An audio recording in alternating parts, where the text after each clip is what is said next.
Hi, guys. Welcome back for another episode of Gossip Girlies. I'm Cassie. And I'm Kristen. And today is a very special episode because we have none other than Kate with us. And Kate is infamous for her documentary reviews. Hi, everybody. I am so excited. freaking thrilled that Kate is here because I came across her TikTok a few weeks ago, and her entire page is just reviewing docs. And so I just looked it up. Kate, I don't know if you keep track of things like this, but you have 143,000 followers on It's insane. TikTok. It's actually insane. Like, I think when I first followed you, it was like 50,000. I was like, wow. And it definitely seemed like your page was newer just by what you were posting. So I guess just to get started, like, how did you come up with the idea to start your TikTok? What was the inspiration? Sure. Well, I'm like so thrilled that you reached out and happy to chat. I think I find documentary people are like people that speak my language. So like, I think this is going to be great. But yeah, so last January is when I started the TikTok. So I guess almost a year and a half ago now.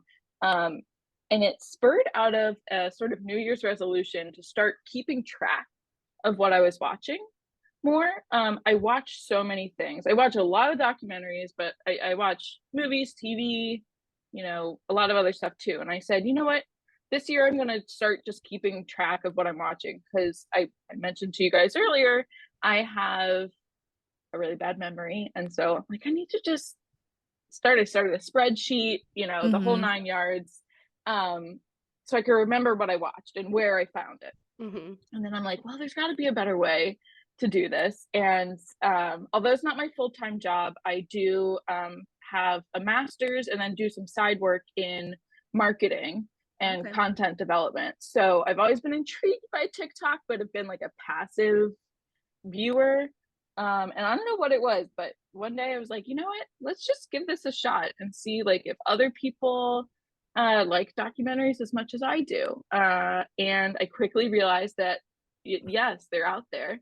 And so it's been, so almost 150,000 followers, which is wild to me. And it's so fun to get talking with people in the chat about, or in the comments about their favorite docs, like what they liked or didn't like about certain things. And I don't know, it's just been a blast. I think, TikTok can be such a fun space when the content is right and when the people are positive and just wanting to share good information. So I found a lot of really great people through it too. And so here we are, 150,000 something later. Well, we're gonna need to get some tips from you on how to get 150,000 followers. I feel free to ask me. The weird thing about TikTok is that like there really is no like end all be all for what works. I think like the algorithm is so different from month to month, and so it's just a matter of like trying new things. But I tried enough things, I guess. Right. And I will keep trying them. I mean, I came across your page and I was like, this is basically like what our podcast is, but she just like does it in such a different format. And I agree. It is so awesome when you are reviewing a doc or like a group of docs, people will comment with what they thought of it, and people can be just like so insightful and like have such good points about stuff. And it just speaks to what you were saying about how like it can be such a like thought-provoking, nice space if you let it be, I guess. Right. And you've set it up to be that way.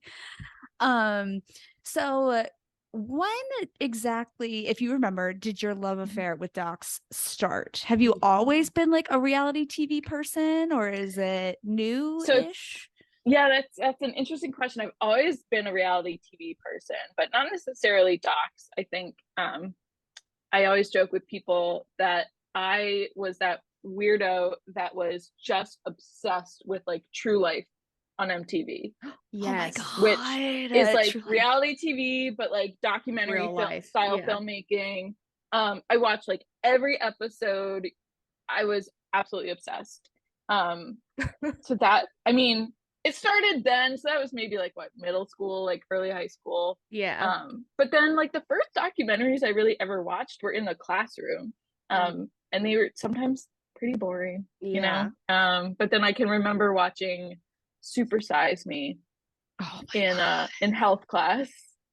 And that was sort of the first one that like got my head turning about, you know, how they could be entertaining and not just like a reenactment of historical things.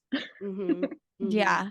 Yeah, I totally agree. And to think of like, you know, I think Cassie and I are both into like the same kind of things too. Like we love that like true life stuff. I love things on TLC, you know, stuff like that. And even just it's just like normal people following their lives.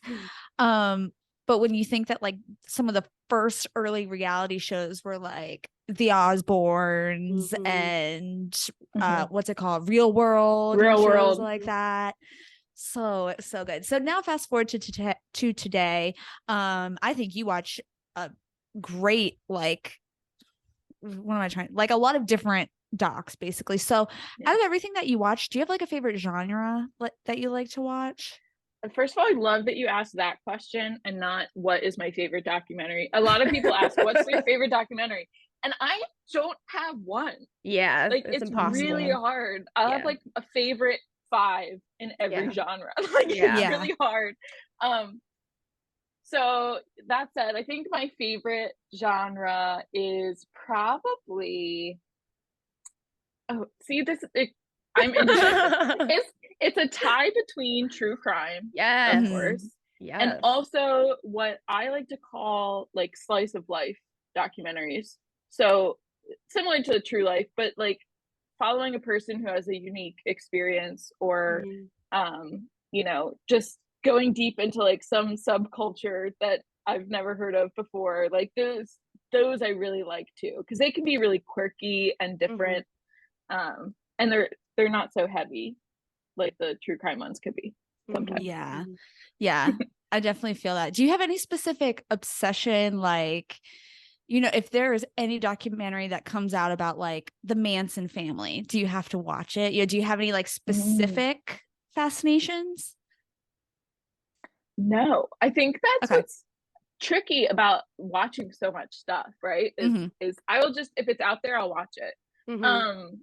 So but that said, I mean, I think anything to do with like social media and like media culture is really interesting to me. So like when there's a trial that comes out about like how data is being used, or even like Tinder Swindler is a great example of like how somebody how somebody used an app or like the current media culture to like take advantage of people. That stuff really catches my eye. I know this isn't the one we're talking about today, but did you watch the one on Netflix about Pornhub? Yes. I thought that one was really interesting because I mean, it's one of those things where you like think about it and like, you know, all the terrible stuff that happens on there, but like, you don't think about like to what extent it really goes to. Yes. Yeah. I thought that one was really good. I was a little hesitant to watch it because I wasn't sure like how, I mean, it's Netflix, but I was like, I wasn't sure how deep they're going to go into like examples here. But no, it was very well done. Yeah, it was really interesting. I like that's something that I would watch. It's not really on the top of my list, but actually, Kate, I just watched your video about it on TikTok, and I really agree with you. Like, I can see how you could think like what they address is very important, but like actually putting it together is kind of meh. Yeah, and so that's the other thing, and you guys might experience this too as you're talking about documentaries, is that it's very hard for me to like rate them, or because it's somebody's like lived experience, right? Like I don't want to say like, no, this is terrible about like somebody who died. Like it just feels wrong to me. So I literally just said that about the Jared documentary on our Instagram, because I was like, I don't know how to rate this because the information in this like fucking documentary is so absolutely disgusting, but like 10 out of 10 because you need to watch it. Like it was so good, but I'm also like, how do I say this is a 10 out of 10 when he was like taking advantage of young children and animals. I know. It's so It's hard. difficult. Yeah. I haven't seen that yet. I haven't brought myself to watch it yet. Oh my gosh, But so good. So good. yes, everybody's saying that. But yeah, it's hard to like stay objective. Sometimes I'll say like my thoughts on the story itself, but then just break down what I thought about like the filmmaking and like the storytelling, because that's how you can like get away with saying, Mhm. oh, this wasn't the Right. best. It could have I been told better.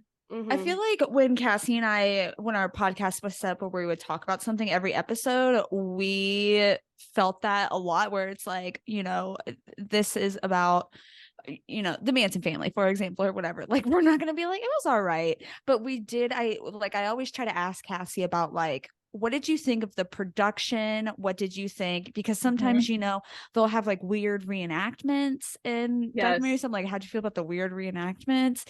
And I forget what documentary we watched, Cassie, but there was one where they would have reenactments, but they had the like Oh, action figures. the one where he calls the cops. Crap. Is it the one Dead Asleep? Yes, Is Dead that what it Asleep. was? Yes. Oh yeah. Where Yeah. they I had like a remember little that. action. It was like a little like diorama. Well, I was just trying to remember the one where it was like that girl and like the guy said he was her dad, but he wasn't actually her dad. He had kidnapped her when she was young, Oh, and he had like yes. kids with her, and she had to go strip. What was The it? girl Oh, in the picture? girl in the Yes, picture. yes. Yeah. That was the first one where I really had that experience where I was like, how do I tell people that this documentary is amazing when this girl's life was absolutely terrible? It's so hard, and I'm glad you guys can relate. And then I get comments on my TikTok, and I don't like when this happens, but I recognize that it's a thing. Is people will say, "Well, how can you be so happy talking about this story? Like, why are you smiling? Why, And it's like, I get it. I get it. Yeah. Like, it's not lost on me that people were murdered in this Yeah. thing, but it's also, this was published for like entertainment purposes. Yeah. So, And I'm happy to know more. Exactly. right. Yeah. And maybe we'll get into it later, but one of the things I've experienced too is people will comment and that that they were in the documentary, or somebody related to them was in it. Oh, What? wow. I know. Then I literally would not know what to say. I'd be like, I'm sorry. Yeah, like, ooh. Like that girl been- from Dead Asleep, like her sister Brooke, I think was the one who survived. She was posting TikToks everywhere trying to get that taken off of Hulu. Mm. Yeah, that's a weird situation, but so I guess we'll go ahead and move on to what we're actually talking about today is Waco on Netflix. I think it's called Waco American Apocalypse. So kind of like, the old style of like Cassie and I used to do. Both Kate, Cassie, and I all saw it. This is relatively new on Netflix. Now, like, I feel like content about Waco is not new at all. There's been a few things out over the years. So, Kate, before you watched this documentary, how much Waco content had you seen?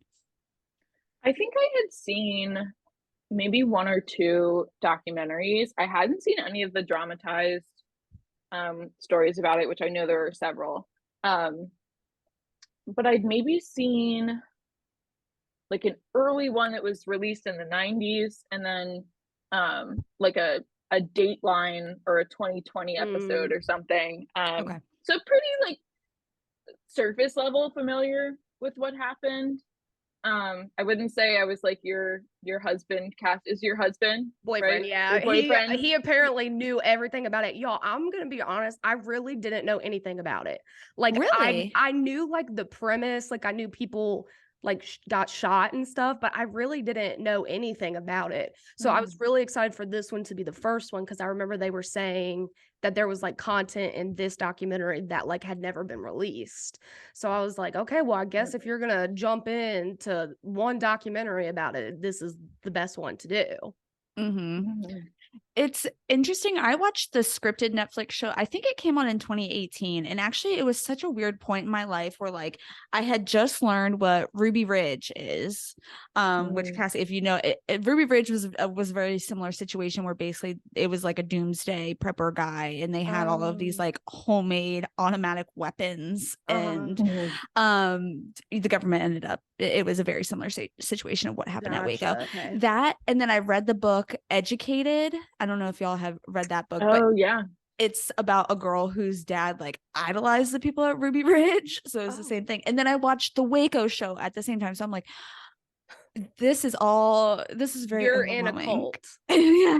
Yeah. Am I in a cult? Yes, you are. Start to question it. So I feel like this is an interesting one, Cassie, for you to like get your toes wet in, just because it starts when ATF pulls up. Like you didn't get the whole like leading up to it of just like actually starting the cult. So I guess, would you be interested in knowing more about that? Or are you just kind of like, now you know the aftermath, there's no point? I definitely would like to hear more, because I feel like they gave you a little bit, like basically like he found this like group of people who are already kind of doing it, and he made sweet lovins on the old lady who started it all, and basically just like fought to take it over. I know English, I promise. When she died. And so like then he just completely ran with it. I mean, it would be interesting to know a little bit more in detail, but I mean, I felt like just that little bit of information was enough to like kind of go with it and understand how it happened. Yeah, I would recommend the Netflix show because it has Taylor Kish, I think is how you say his name. Cassie, did you watch Friday Night Lights? Like a couple of episodes. Okay. He played David Koresh, and he was really super good. And then what Madison and I were talking about before we started recording was there is an Aftermath show. Kate, have you seen any of that? I saw you posting about it on your page. Yes. So oh my, it's crazy to even be saying this, but I am partnering with Showtime on the release of that. Oh my gosh. Congratulations. Yeah, that's amazing. Very fun. And so they gave me a pre-screener of the first episode of that, and it's all released now as of Friday on Showtime. And it's a lot of the same actors apparently as that original series, but it covers everything with the aftermath, right? Like how everything that went down at Waco informed or influenced like our culture as we know it, apparently. But the first episode was very good. Interesting. Okay. How do you feel about like the scripted stuff compared to the documentary style? Like, which is more impactful to you, I guess? Good question. I think they're impactful in different ways, right? Yeah. I think I'm always going to be tried and true, like love documentaries. But they're like as equally biased as like artistic expressions of stories, right? So just because something is a documentary does not mean it's any more like 100% true or 100% unbiased than something that is dramatized. And I think like in a lot of cases, stories that are dramatized, depends on the story, but sometimes they can be better than just like the solid telling of the facts, Right. And I think that way too, you actually get a story to it, which may be easier for some people to kind of like follow and understand versus just like, here's a bunch of interviews. phone recordings. Yeah. Right. Where you may not get like the entire overarching story. And it's funny that you say that because that's exactly what my boyfriend said when we wrapped at Waco. He was like, even though that this was all what we would consider facts, whether it's like firsthand interviews, phone calls, whatever, he was like, there's still kind of like, I don't know, like, I guess like an agenda there. I don't know. It was so interesting. So that's why I thought with this one, because like I said earlier on the scripted show, you like almost felt, well, not you, I like almost felt bad for the Davidians, because they just made it seem like here were these people just doing what they wanted to do out in the desert, just vibing, and then the government showed up, you know? And then look at how they were portrayed in this. Like, that's what I was gonna say. Like, I knew from like what Madison had told me that like everybody was so like anti like government from this. And I'm not trying to say I'm an ATF stan, so please don't get that confused. But like when I was watching it, I was like, those guys did not want to do it. Like they did not want to be there. They did not want to do it. They didn't want to have to act the way that they acted. And I mean, I felt bad for them. I was like, they're literally telling their bosses, like, no, we do not need to be doing this. And they're like, you have your orders, go do them. Right. Yeah. So it's really interesting how it's a choice, right? To interview certain people. It's a choice to only have, what was it, 2 or 3 of the Branch Davidians interviewed, and to not go into the backstory of like how they got there and like why they were so entrenched. Which I love that kind of stuff. I love especially like, that mom to hear about cults. Yeah. I wanted more from her. I was like, is she still like, are they still doing it? Like, are they still in it? Because she seems like she still thinks that David is God's gift to earth. So I'm like, I need to know what she's up to these days. And when she say stuff like that, I'm like, I didn't know if she was saying it sarcastic or like ironically almost, or like how she felt at that actual time, or if that's still what she actually believes. Right. It wasn't totally clear. Yeah. In my mind.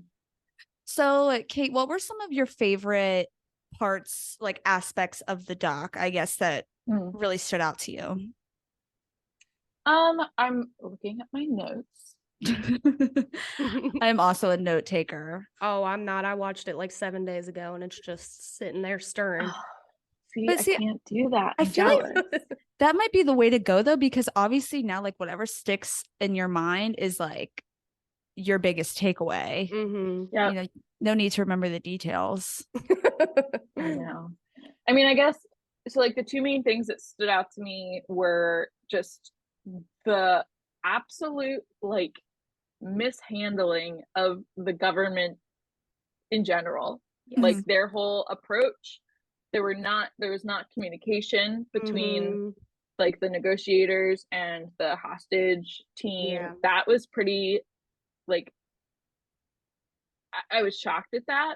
And I'm sure we can dig more into what that means, but the other thing that stood out to me was like the story of the woman or the girl who was let out. She was like one of the last children let out, and then like when she was played that voicemail by her father, that was really touching to me and like was really telling of like the actual culture of the Branch Davidians and how deeply seated a lot of the beliefs were. And then of course the mom too. But again, I was unsure coming out of it, like whether she was still like a devoted follower or if that's, like you said, Cassie, if she was just recalling how she felt at the time. Yeah. I was glad though that she did choose to go be with her son. Especially since the father took the other 2 kids. Like, I mean, I know he was with other children that he knew, but I'm not a mother, but I have a dog, so I feel like I'm a mother. And I was like, girl, you better go get that baby right now. Yep. So I guess, Cassie, this doesn't really apply to you as much, but did watching this documentary change your perspective of the whole Waco situation at all? You know, like what you came into it believing? If you're asking me, it didn't really. Really? Okay. Yeah. So what is your perspective? There's still a lot of unanswered. I think there's still a lot of unanswered questions. Yeah. Right? Like there was no definitive proof about who technically fired the first shot. Yes. There was no definitive proof about who technically set the fire in the end, which is, I think, what a lot of people, I mean, those are the unknowns. And granted, I think they'll probably always be unknowns, but I still left after watching it thinking like I don't really know who is at fault here still. It might be swayed one way or the other a little bit, but I don't know. What did you guys think? I feel like I feel the same way, where there are so many unanswered questions, which is annoying because this was marketed to us as like all of this unseen footage of the whole Waco situation, which it was cool, like legit seeing like and hearing the hostage negotiations. Mhm. And I totally agree with what you said, that we will never know the full story, because I think the government is obviously embarrassed about what happened. I mean, maybe embarrassed isn't the right word, but like, not willing to say we done goofed, are bad. Yeah. Yep.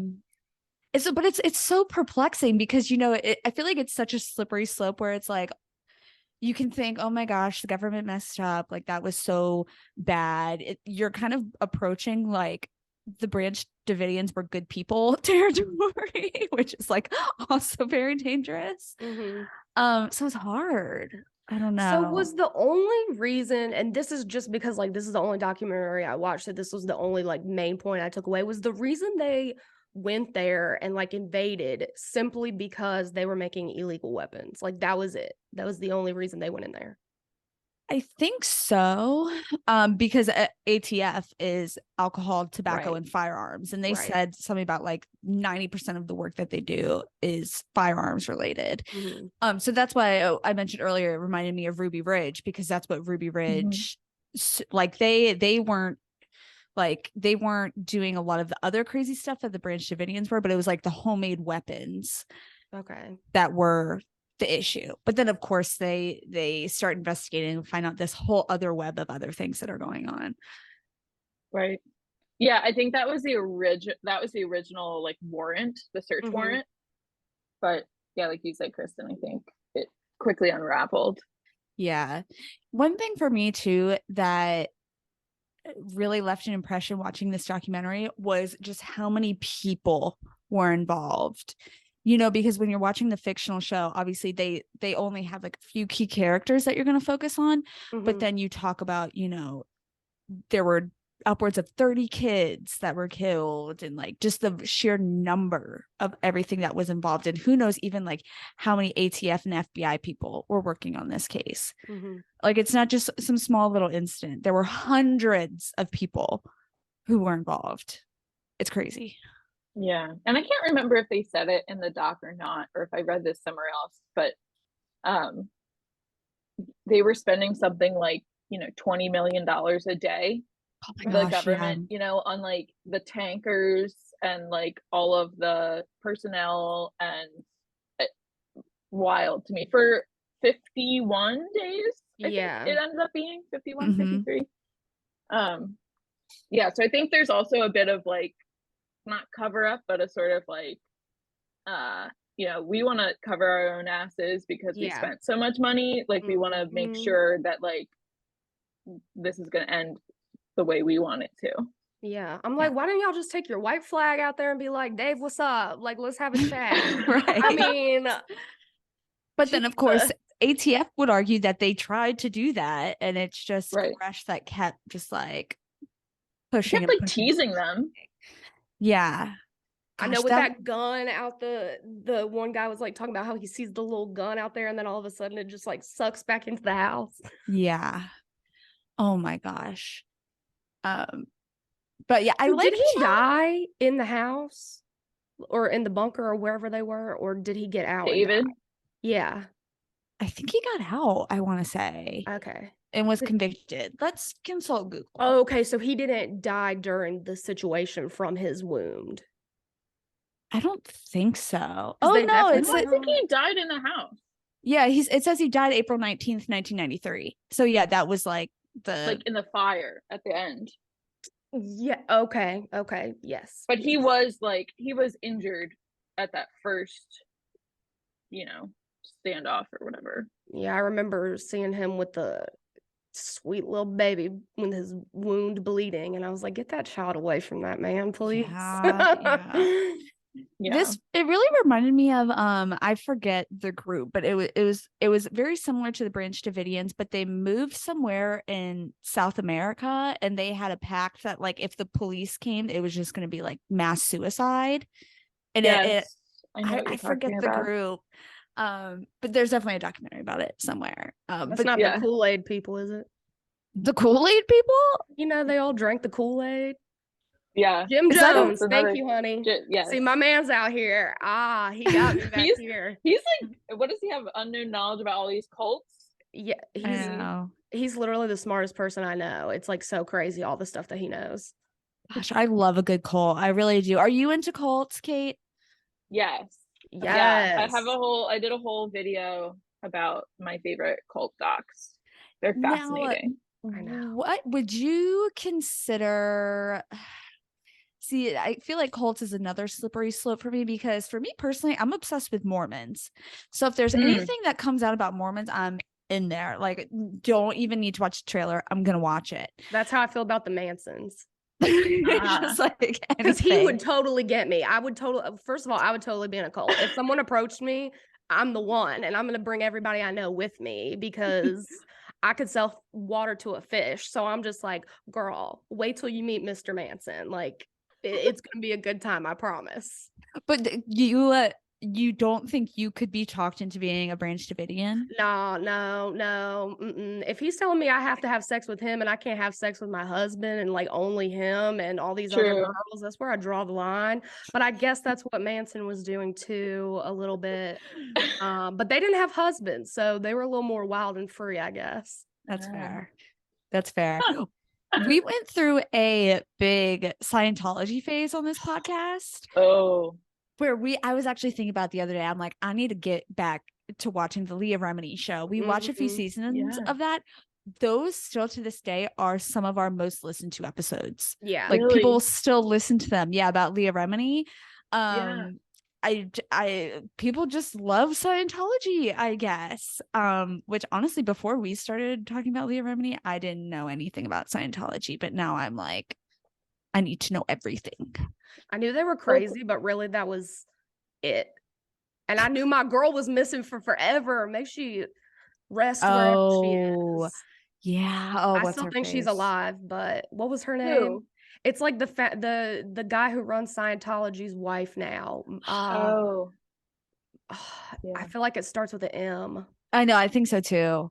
But yeah, she basically has been missing since 2004, but it has not been investigated and no one has said a thing about it. So yeah.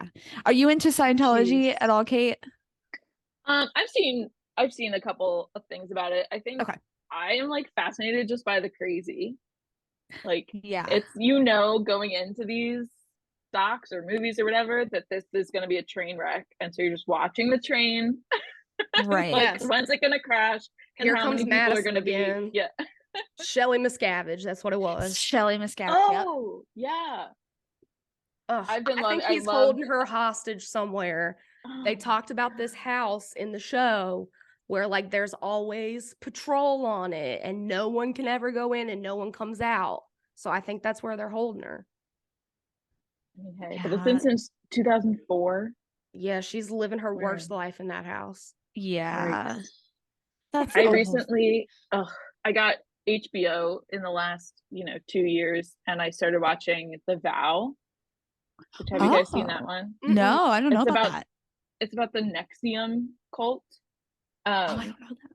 Highly recommend it. There's two parts to it. But it's it's sad to say, it's like all the other ones. But is it similar to like that Hollywood cult that like is like a church?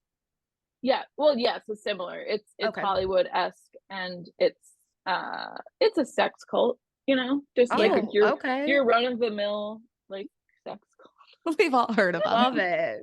Yeah. Love it. Are you talking about the church that Justin Bieber goes to? Yes, that's the one I was talking about. I can't remember what they're called. Hillsong, yes. Yep. Yeah, they have a documentary on Discovery Plus. Yeah. Oh, okay. I haven't seen that. And honestly, if someone's gonna be sucked into a freaking cult, it's definitely Justin Bieber. Oh my gosh. Justin Bieber and you. Okay, now Hillsong Church is a little bit different. When it comes to those religious things, I feel like I would be a little more challenged. But, if it comes to like using psychedelic drugs and just hanging out in abandoned places, I mean, that sounds like a good time to me. Yeah. That's what they all thought too. Yeah. Yeah, it's when he would try and persuade me to kill someone that really might get a little testy for me. So, Kate, what are maybe 3 of the docs that you have seen most recently? And can you tell us about them and what you think? Yeah. Which 3 to pick? It's funny, last week I was talking to a friend and she was like, "Oh, how was your week?" And I said, "Oh, it was okay. I only got to see 4 documentaries this week." Like that was less than what I usually watch. Yeah. Because I've been a little busy. But I watched Pretty Baby about Brooke Shields. Oh. Did you see it? No, but I No. love Brooke Okay. Shields. Oh my God. Well, you'll love this then. It's heartbreaking, honestly, to see like how she was treated as a young actress and a model, but it it peels back the layers on like why that stuff was happening, and like she's interviewed throughout it, so she's like overcome a lot of it, and she talks about like the tips and tricks that she uses to like overcome like the toxicity in her life. And Okay. I found it really interesting because I didn't know a whole lot about her. Yeah. I What just is knew she that was like a on? model. That is Hulu. Oh, okay. That is Hulu. Yeah, I love Brooke Shields. I'll definitely watch that one.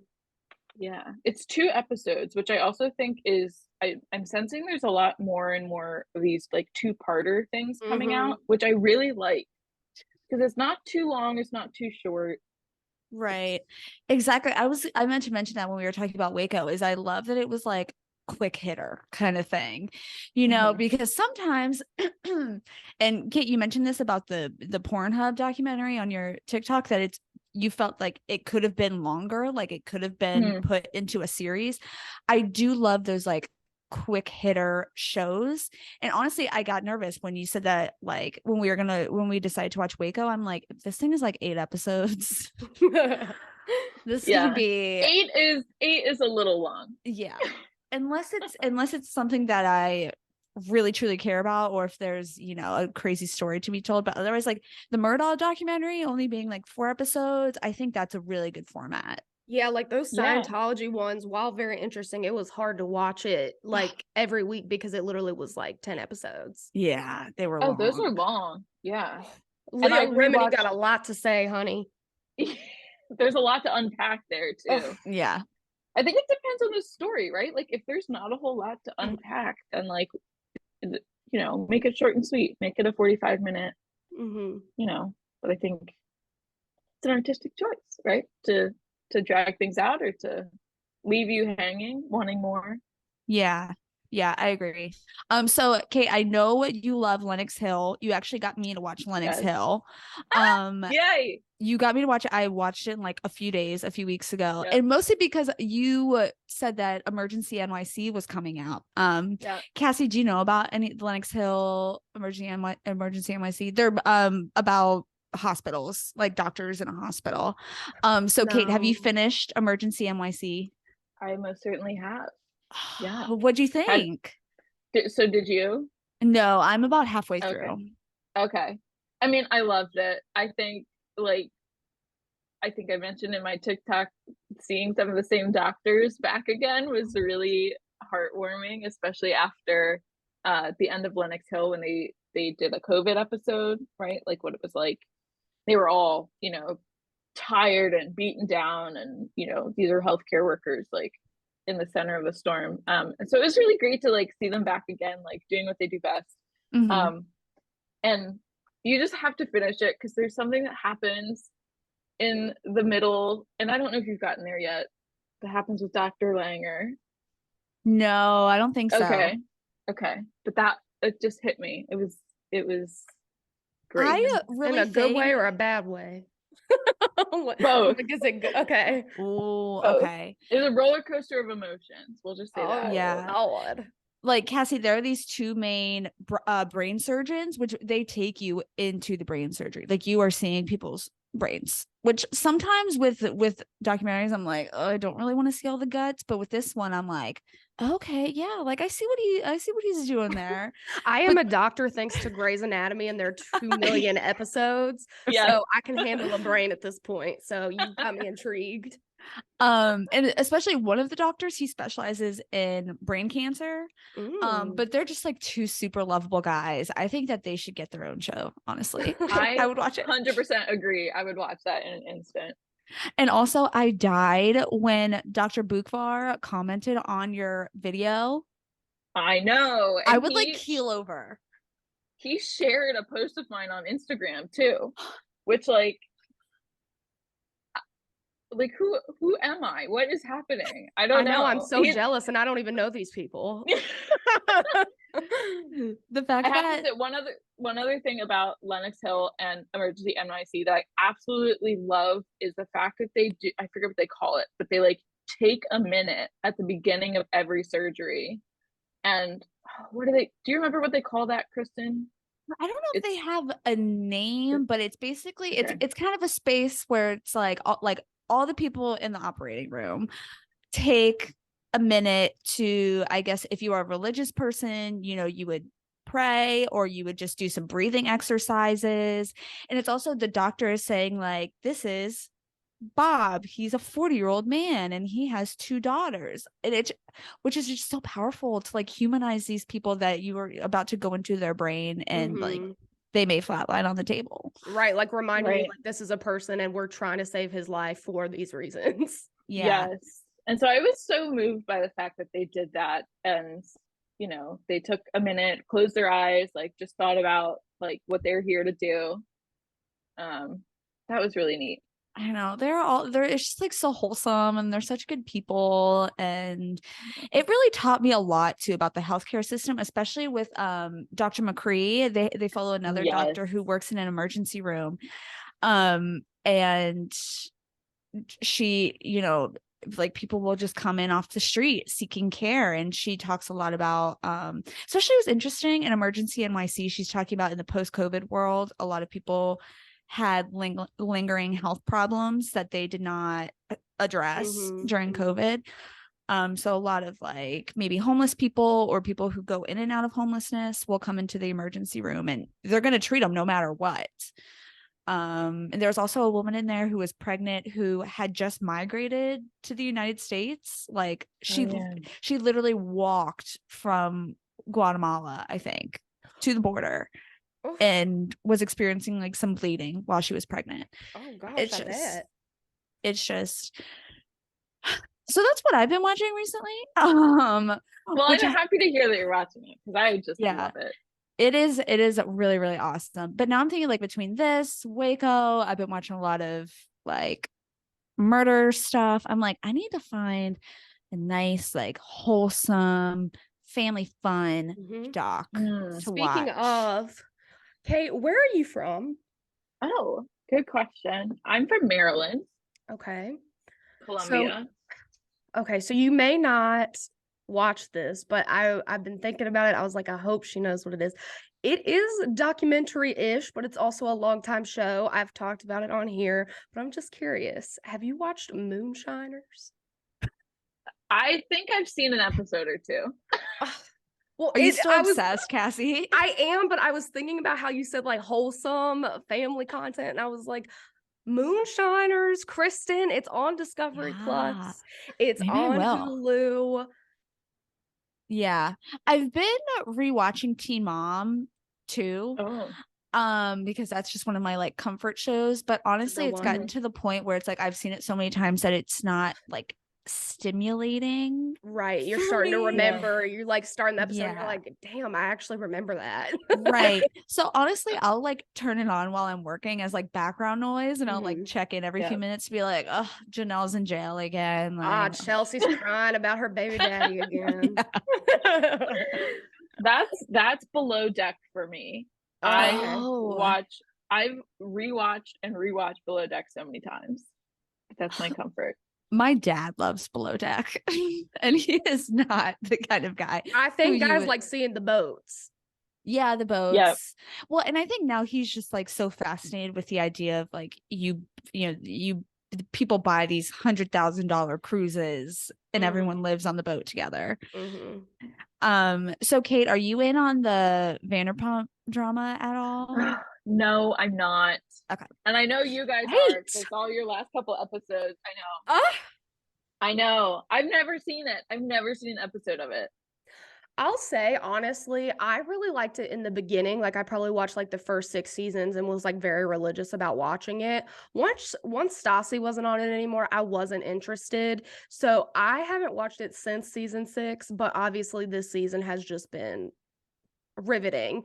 And it's just so interesting to watch the episodes now, especially like because they'll be like, "Oh, watch this one so you can see Tom smack Raquel's ass." And I'm just like, or you'll just like see them do something and they'll be like, that was the night that they first kissed. And I'm just like, people oh are my like God. finding the breadcrumbs. Yes. Like it's just so interesting to watch, like, because they can tell you, like, oh, if you watch this episode, like, this is what happened. And it's so interesting to me. I love it. It's craziness. Bravo is just so good at what they do. Oh my gosh. Those producers work harder than the devil. I swear to God. Yep. Are you into Housewives? I used to be, like, at the very beginning, and then quickly got sucked up by Below Deck and like took that and all now away. You're just Below Deck or die. So at and now least they have you like watched 5 or 6 franchises. Yeah, they have a million, but at least you watched it like in the heyday. So like, did you watch OC and like Atlanta? I watched OC, New York, what was I guess Atlanta, because that wasn't one of the original ones, was it? It came like a year or 2 later. It was, I think it was the 3rd one that they created, but Nene Leakes from Atlanta is my queen, my god, my love, the light of my life. But are they still doing that? Yeah, all of them are still Atlanta? on. Yes, Atlanta is one of my absolute favorites. But girly girl, you got to get on Potomac if you're up there in Columbia, Maryland. Oh, I know. I've heard. They are crazy. It's a different type. Oh my gosh, I love it. I love it so much. Now, are they related to any like politicians in the area? Because I know like the DC area is filled. Not that I've seen, but a couple of them have like worked for politicians, whether it was like in an intern capacity. Like I think Candace that's on there worked for Obama at some point. And then one of the other ones worked for some other politician too, but I can't remember who it was. But I love it. I love the craziness of it all. You've literally been talking about my 2 favorites. You've been talking about Potomac for months. I need to watch it. I know. Y'all need to. I'm literally gonna bother the 2 of you until you watch it. Like, okay, fine. Just my arm. I mean, yeah. So like Kate, looking forward, are there any docs on your radar right now that you are looking forward to watching? I'm gonna pull up my list, my handy dandy list. Just to see, because again, my memory is terrible. I use this app called Q. Okay. I don't know if you guys use an app at all to like track what you watch. Yeah, I use Letterboxd. So I was gonna ask if you were in Letterboxd. Yeah. Litter box? Like a cat shits in a litter box? No, letter, like or like a letter box. I don't know why it's called that. But you like call it litter box. This is where you put all your shit. It's only for shitty movies. Shitty ones. Or cat related movies. And you have to sift through. Yeah. That cat documentary on Netflix was good. There's a cat documentary? It was amazing. Like, the Secret Life of Cats. Yes, it was so good. I literally wanted to go buy 12 cats right after. Yeah. And I'm severely allergic. It made me I have a cat and it made me understand him a little more. So I know. It was so cute. Oh, so cute. But anyway, I use Q, which is like Letterboxd, except it has TV as well. And you can track episode by episode what you've watched, and you can like rate each episode.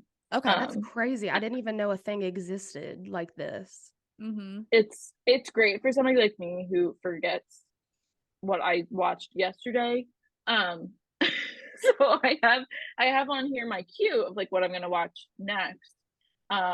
Which is where I'll find. Okay, so there is a documentary coming out called Judy Blume Forever, Oh, about Judy Blume, and cute. I was like obsessed with those books growing up, so I'm Mhm. really excited to watch that. There's one called The Secrets of the Elephants, Oh, which has been they've been promoting that, I think, on Hulu. I don't know. But it's Natalie Portman narrating, and it's like all about elephants, and yes, I Yeah. it's a have Nat seen that. Geo. Yes, I know Yeah, exactly what you're talking about, yes. Oh, Natalie Portman. yeah, Love. I I know. know. Ugh, I'm like, Natalie Port of all people to narrate. I'm like, that's a cool choice. I know. Yeah. Her voice is like one of those ones you're like, "Natalie, talk me to sleep." Yes. So how do you And those are the two find interesting ones. like, do you just see them? Is there like a website or a blog or something that you follow that tells you about new ones coming out, or how do you find them? I literally just Google. There are a number of blogs that will release like what's coming out the next month. And Mm, so I'll sort of scroll around and see. I mean, obviously, like directly on the streaming services, like on Netflix and on Prime Video and whatever, they'll promote their own stuff. mhm, But sometimes you don't even know about what's coming out until like the week before. mm. They have different tactics for how they like to promo stuff. So you kind of have to be a little bit of a sleuth and like look in different places. Right. Yeah. Check all your I sources. know. It's so true. Yeah. I feel like I've experienced that where I will just watch a show entirely and love it so much. Obviously, the algorithm knows that I love it. And then I'll think about it and I'll be like, oh, yeah, did that new show have a new season? And just a new season will be there. And I'm like, you didn't think to tell a girl? Like, I you didn't, know. Right. I like, need to like block out time in my calendar. Right. Like, right? actually send me those notifications you said you were going to send me. Okay. For real. Instead of like Bridgerton notifications. Like, I'm good. Because I'm a huge spooky girl. So every time I get on Ooh. Netflix, and you know how they do that, like when it goes to like almost like a screensaver and it Mhm. starts showing you like all the shows and the movies, I Yeah. sometimes will leave it on there because I'm like, all right, what's about to come out that I need to add to my list and watch as Mhm. soon as it comes out? Yeah. I love Yep. that It feature. knows. It Yes, knows. it's so fun. Just sit there and watch it and see what you can find. This is so random, but Kate, have you seen the documentary of the guy who was on The Price is Right and memorized all the prices? Yes, it's called The Perfect Bid. Yes, I tell people about that documentary all the time, and I thought it was fascinating. I loved it. See, that's what I'm in the mood for right now, is something like that where it's just Oh, like wild, but it's not people getting murdered. I know. But I That's tell people, what I mean by like slice of life in a way. I mean, I know that yeah, was kind of like, I mean, there was some con artistry happening there, but like it's yeah, so niche that it, so like if you're looking for something like that, I love the $1 Million Duck. okay. If you've ever seen that, it's about like a duck painting competition where people every year, the National Forestry Institute or something puts on a competition for duck stamps, and people compete. But there's like it's like an actual competition. So they're like, oh well, this so and so is entering again this year, and we don't know what he's gonna come up with. So we're gonna like try to find out what he's painting this year before the competition. Like it's So goofy. niche. Yes, I love Yeah. it. I know, I love Um, random stuff like that. Well, speaking yeah. of So slice of Million life, Dollar I Duck. was gonna Okay. ask if you had watched that one on Netflix. I didn't know who he was, but I've had interest in watching it, but I need to know if someone's watched it and can tell me it's good. It's like that guy, the hitchhiker, and they like interview him on TV. Yes, I've seen it. Yeah, what's it called? The hitchhiker's in the title of it. Like Yeah, yeah. the Is it hatchet wielding hitchhiker. yes. Because it interests me because he was just like this random dude, but I'm just like, but what else is there? So Yeah, it's it's not murder? well, so he's like he's implicated in some crimes. Oh. I think what made it appealing to a lot of people, what made it appealing to me, is that like when this all happened, like when he was interviewed originally, he like became a meme. Yes. It was like during the meme era in like the early 2000s or early 2010s. The meme era is over? Maybe it's I heyday, guess you're girl. right. It's Yeah. heyday when it was It's first starting. Yeah, that's true. But yeah, then you find out that he's just like even crazier than what people even thought he was, and he was implicated in a couple of crimes. I thought it was okay. Okay. I mean, I think it was pretty short, so I'd say worth a watch anyway. Okay. Especially if you're interested, but Well, because I just loved his little spiel on TV. He was like, always remember you're beautiful, no matter what shape, size, color, no matter what anybody tells you, you're beautiful. Remember that. I love you. Anyway, this man was on cocaine or like whatever he said. He just like goes into it. Yeah. I'm like, are you on drugs? That sounds like a Tiger King situation where they were like, we're going to just start following this guy. And then at the end of every episode, it's like, wait, what? Like, I refused to watch Tiger King. I never watched it. You still haven't seen it? No, because I don't like the way they're treating the animals, so I'm just like not into it. That's a fair point. I just can't do it. I don't really like zoos. I mean, I definitely go because I want to see the polar bears and there's no other way for me to see them, but I'm just like, oh, he just wants to be in Antarctica catching fish with his friends. Yeah. Kate, I know we're just he's with this crazy guy. Yeah, that's true. I know we're just like asking about random documentaries, but I just like love picking your brain. I love it. Have you seen Murder on the Beach? I think is what it's called on HBO Max. Oh, Murder on Middle Beach. Oh, is that what it is? Yeah, Murder on Middle Beach, where it's like no, this guy. It's been on my list for a long time. I cannot recommend it enough. Oh my really? gosh. It's on HBO. Yeah. So it is insane because it is about this kid is in college and he's like wants to be a like cinematographer, and his mom was murdered and they still don't know who did it, and so he literally makes a movie about him trying to figure out who murdered his mom. Oh, and it's like a school project. So he is like doing his own investigation and stuff like that. It is insane because he actually like filmed everything, directed it, edited it, like did the whole thing. Oh my god. It is, which is just like, which again, like we were talking about earlier, I feel bad being like, oh my god, it was so good to watch this man solve his mother's murder case. Oh god. But it's just you will not find another documentary like that with like that perspective, which was crazy. So, and he's like interviewing his sister and stuff. It is crazy. You're not the first person who's recommended that, so maybe it'll go higher up on my list now. I'd be honored. I still will watch it, but can you tell me, like, does he solve it? No, I don't think he does. He definitely makes some headway, and I think, see, it's been a few years since I watched it, but I know that there's like something really sketchy with his dad too. Like his dad has an alibi, but it's like not very good. And the thing is too, she was just murdered at their house. So like which is just weird, I guess. And they like didn't have a whole lot of evidence. And he like goes back and to the house where she was murdered, and he's interviewing the people who live there now. And like, as fate would have it, the woman who lives there now is like a grief counselor. And it's just just like weird stuff like that. I do love an unsolved mystery. Oh, I love that show so much. Speaking of which, I know we were debating on whether or not to talk about that Lesson is Murder show. Oh yeah. Did you end up watching that?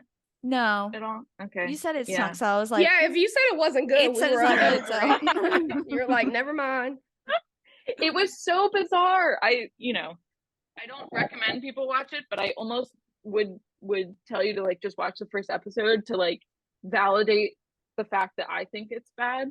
But it's I like get it. Staged. It's like a staged like murder mystery show, and it's very it's just gives me weird vibes. Yeah, I love the show Mindhunter. which is like a fictional, like, I mean, it's based on like real people who work for the FBI. I loved that show. So when I saw the description for Lessons in Murder, I'm like, oh my gosh, this looks like, the real person who like talks to murderers, but apparently it stinks. Yeah. So Yeah. Well, I think also like I love Criminal Minds. Okay, I was about to say, is that like a ripoff of Criminal Minds? Yeah, it basically is. Minds. Yes, it's putting like a group of graduate students in a room together and like having them profile somebody who's committed, who they know who the person is who's committed the crime, and now they're like trying to figure out why.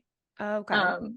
But each grad student has like their own like persona. The one guy's like, oh, I'm the skeptic, like my job is to second guess everything, and then the other person's like, oh, I'm the familial researcher, and it's like very weirdly scripted. And I guess it's because I love Criminal Minds and I watch so much of that. Love like Criminal Minds. Oh my gosh. I know that that's not how it happened. Yeah, right. It's like I feel like I know. You're no Spencer, sir. Yeah, exactly.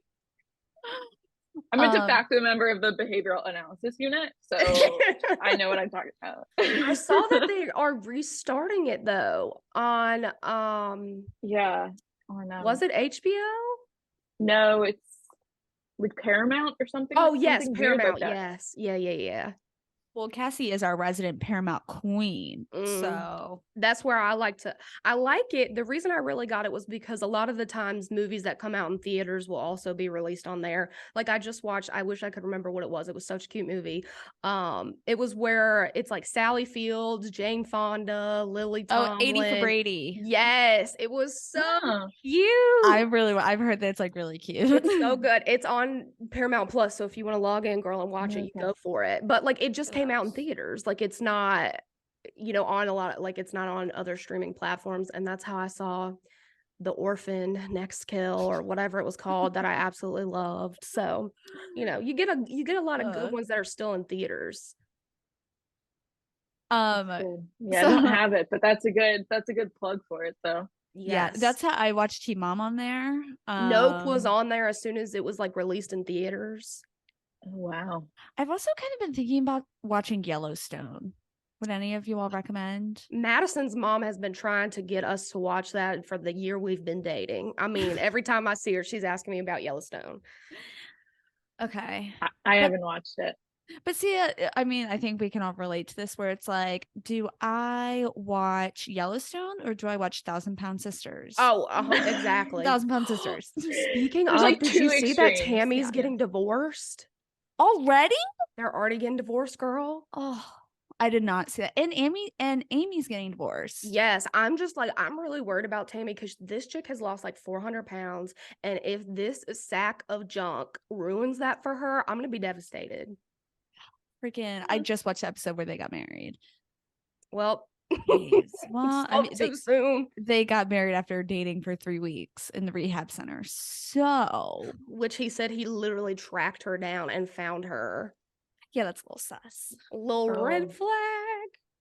Yikes. Do you watch 1,000-Pound Sisters, Kate? I have not. Oh, man. I have seen virtually every episode of My 600-Pound Life. Oh. So.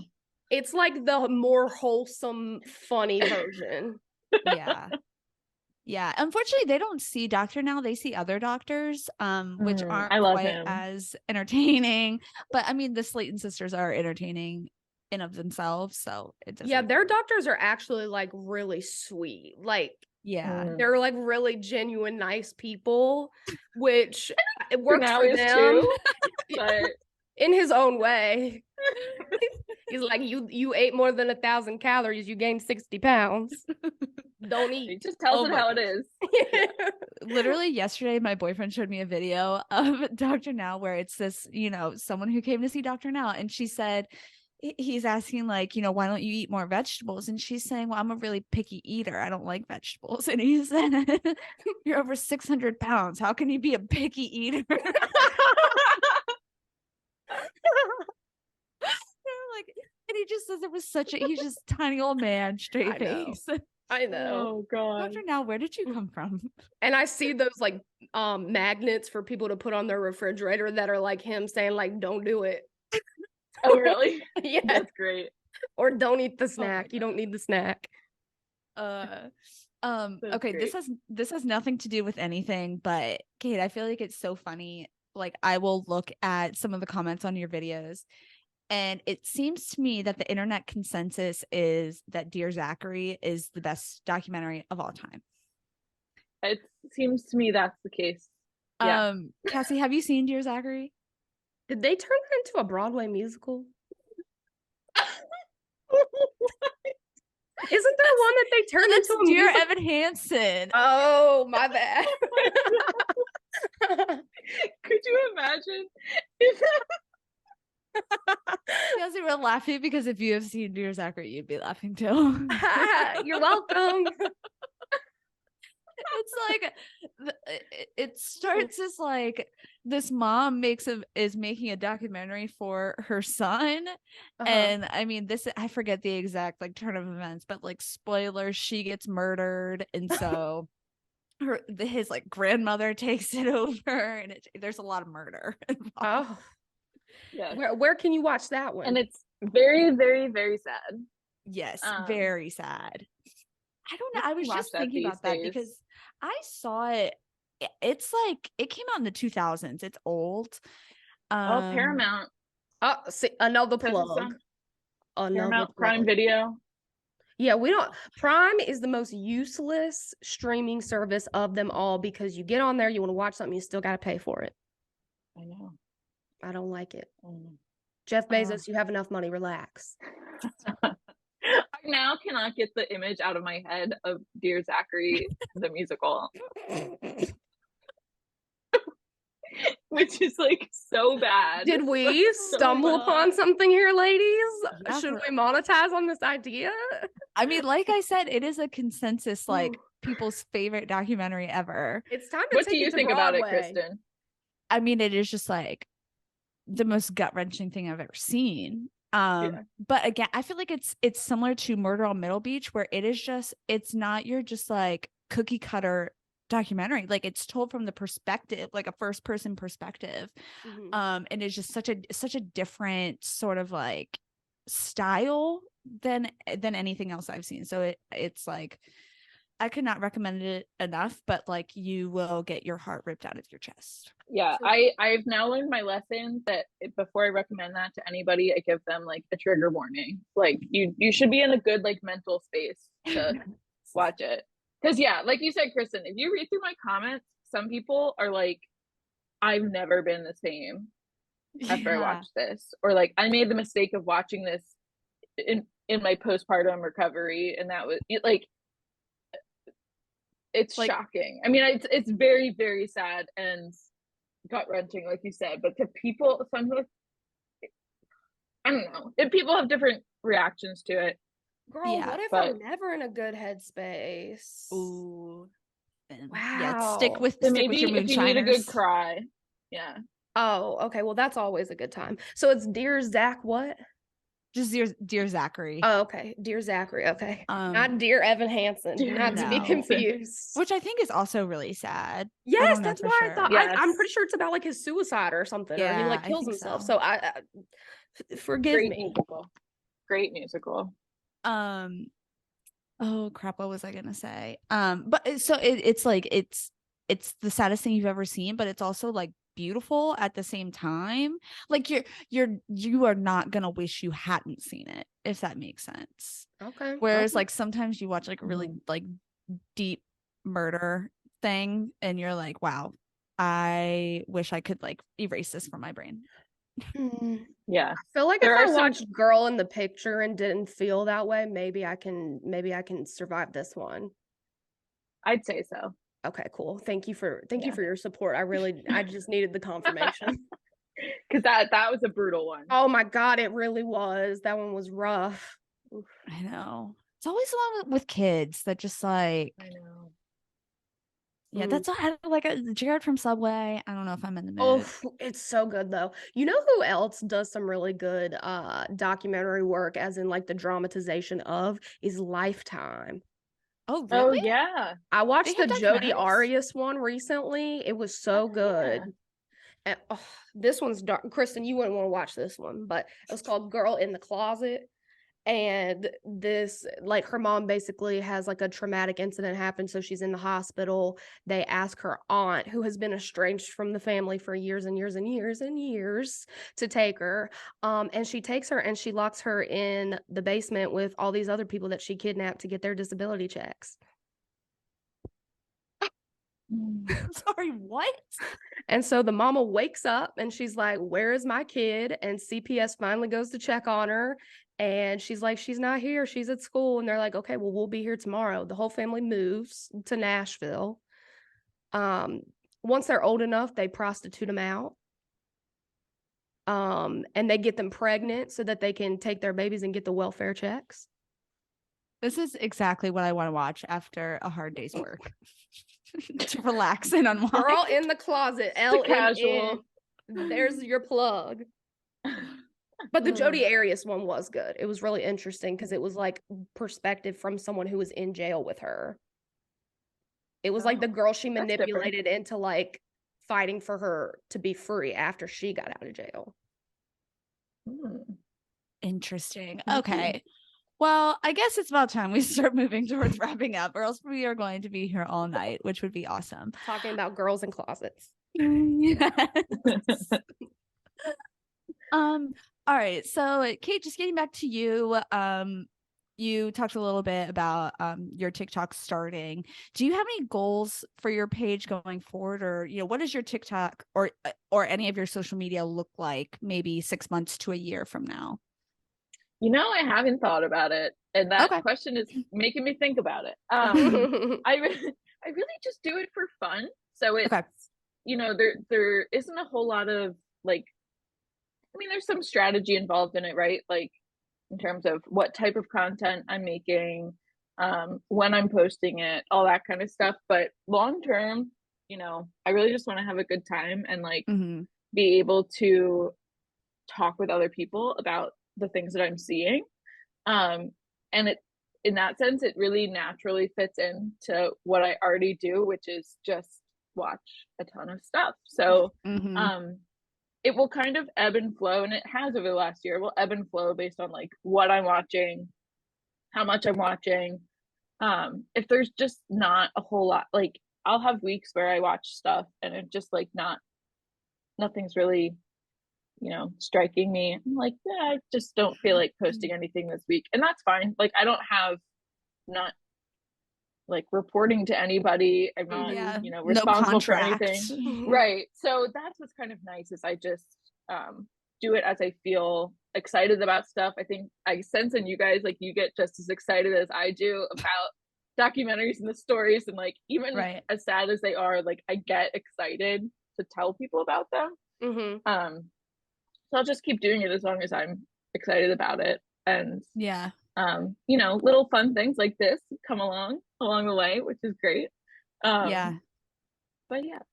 I think you mentioned earlier about partnering with Showtime. I mean, that is a huge accomplishment. And I mean, that would be, it kind of sounds like you didn't have any goals, but to me, that would be like a huge accomplishment. But then also too, I'd be like, well, now it sounds like kind of like I have to actually like do stuff. So yeah. Whereas I was just kind of like having fun with it, but still, I mean, that's a huge accomplishment. So thank you. Congratulations. Yeah, that's amazing. So can you tell us, where can we find you? Where are your platforms? What are your handles? Tell us everything. Yeah, so I am Kate Reviews Docs on TikTok mainly, and then like we said earlier, have hopped on the Instagram bandwagon, also at Kate Reviews Docs, trying to grow that, but TikTok is really where most of my favorite people are. They're I need to come up with like a name of people who love documentaries. Yeah. To like hashtag that. So or just like people in your like in your hive, Well, not necessarily my hive, but just like I want to come up with a name or a hashtag for people that are as obsessed with documentaries as like we are. It's not just like doc lover. Yeah. I was about to say, I feel like there's gotta be one out there. Like a docu-file, right? Yeah, isn't a file like like someone who like a pedophile, you know, but but way better. But like just to build more community, right? Because I think Yeah. every day I'm finding more and more people who are like us who just love to watch all of it. And Yeah. it's just fun. It's fun. Yeah. Well, I love your content. I think it's great. I think anyone who listens to us is going to love your content as well. So go and find Kate if you haven't already. She is at Kate Review Stocks. So is there anything else that y'all want to touch on before we get out of here? I don't think so. Okay. Cool. Well, Kate, thank you so much for your time. This was awesome. I had a blast. Thank you so much. Love your content. Love your work. Keep it up. Well, thank you for having me. This was a blast. I mean, an hour went by. What is it? An hour and a half flew by. Yeah. This was so See, fun. that's what is like. We just get on these like side tangents, and then Yeah. it's, anyways. Back to what we What are meant we to talk coming to about. talk about? Right. Well, we'll definitely have to have you on again, especially when you're big and famous and you can give us a shout out. Yeah. Remember all the little people. The Gossip Girl. Well, even if not, I would love to come back and talk anytime. Yes. Well, you're welcome anytime. Of course. So for the Gossip Gang out there, the Gossip Girlies, thank you all for listening as always. If you are enjoying us, give us a 5-star review on Apple Podcasts or Spotify. And you can find us, the Gossip Girlies, at Gossip Girlies XO. at Gossip Girlies XO on Instagram. So we hope you enjoyed this episode. Thank you again, Kate, so much for your time. It was awesome. Thanks, guys. And we look forward to catching up with you soon. Bye. Bye.